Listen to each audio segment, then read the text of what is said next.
harka fuunee abdiitii wayyeessaan jedhamu iltoota kira chaanaalii keenya subscribe gochuun dagatinaa kan waliin ilaallu teebiliidha. Teebilii akkantiin HTML keessatti fayyadamna kan jedhudha jechuudha.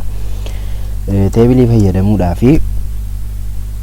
wanti nuun goonu jalqaba irratti taagii nuun fayyadamnu maalidha isa jedhu teebiliidhaaf jalqaba irratti teebilii fayyadamna.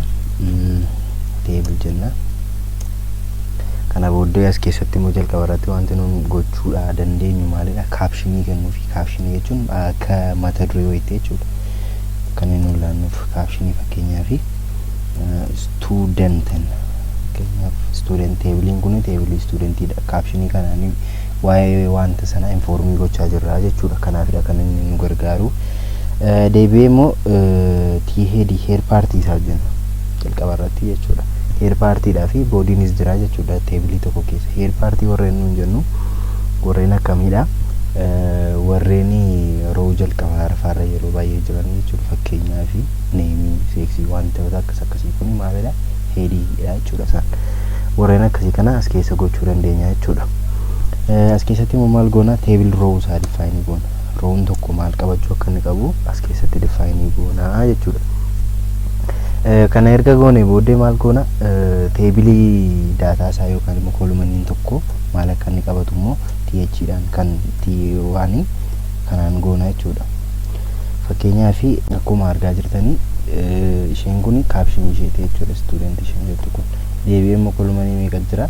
Kolumanii sadiitu jira jechuudha. Tokkoffaa kan nambarii, lammaffaa kan neemii, inni sadaffaan immoo kan seeksiidha jechuudha. Kan ammoo fakkeenyaaf boordariitti gochuudhaaf yookaan immoo sarara akka inni nuu qabaatu gochuudhaaf as keessatti dhufnee maal jenna? Boordar jenne fakkeenyaaf tokko goona jechuudha. Boordarii tokko akka inni qabaatutti kana booddee akka kanadha jechuudha. Amma akka argaa jirtan kanatti kolumanii meeqatti qoodameera? Sadii jechuudha. Kun immoo daataa garaagaraa yookaan immoo informationii garaagaraa qaba. Kanaaf immoo sammoo maal keessatti hojjenna? T-boodii keessatti hojjenna jechuudha. Boodiin teebilii keenyaa maal akka inni ta'e as keessatti immoo fakkeenyaaf roon inni jalqabaa maal fakkaata yookaan immoo kontentii akkamii qabata jedhu as keessatti goonaa jechuudha. Erga isa boone booddee teebil daataa goona. Erga teebilii roo kana waan goone daataan achi keessatti qabatu immoo maalidha jedhu as keessatti goonaa jechuudha. Fakkeenyaaf lakkoofsa tokko goona. Kun gaasa kamiif seenaa jira jechuudha. Kan nambariidha jechuudha. Akkuma argaa jirtan as gubbaarratti akkuma argaa jirtan kan nambarii seeneera jechuudha. Deebinee immoo kani fakkeenyaaf neemii immoo abdiin jedha. Deebi'ee immoo kan itti aanu maalidha? Seeksiidha, meeliin jedha. Namoota yeroon rifreeshii godhutti akkuma argaa jirtanii haala kanaanidha kan inni insartii godhu jechuudha.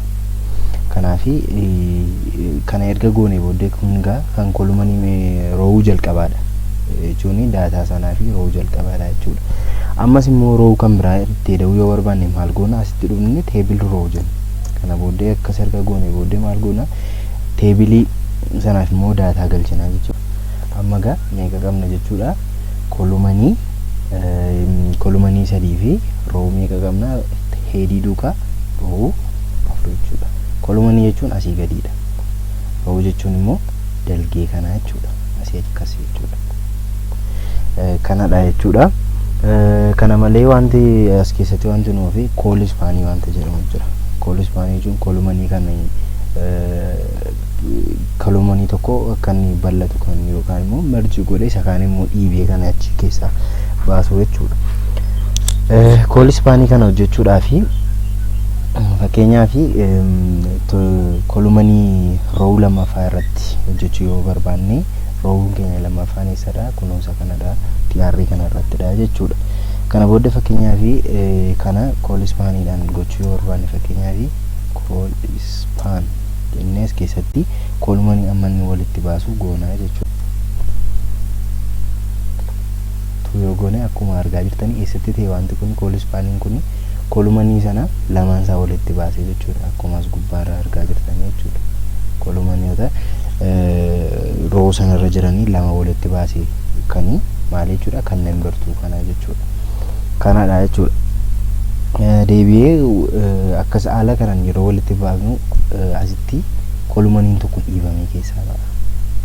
Osoo hin jaallatiin jechuudha. Sababii inni kun kolumanii lama ta'eef jechuudha. Kun amma akkuma asiin argaa jirtanii asitti citee hin jiru.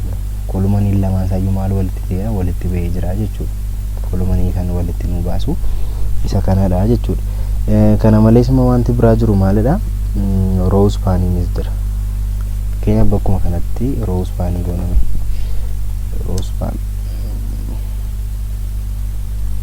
Row span 2 yoo jennu maal ta'a? Inni immoo akkuma argaa jirtanii inni immoo kan maalidha? Row sana walitti baasa jechuudha.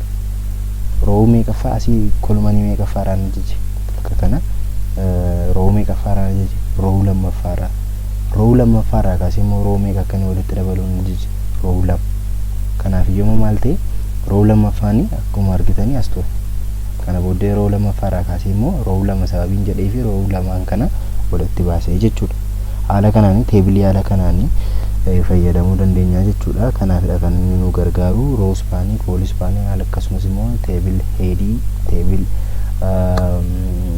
teebil row, teebil body warreen kana teebil data warreen kana wajjin ilaalleerra. Kutaataan wal argina irra deebiin kun miltootee fi chaanaalii keenya subscribe gochuun hin dagatinaa. Galatooma.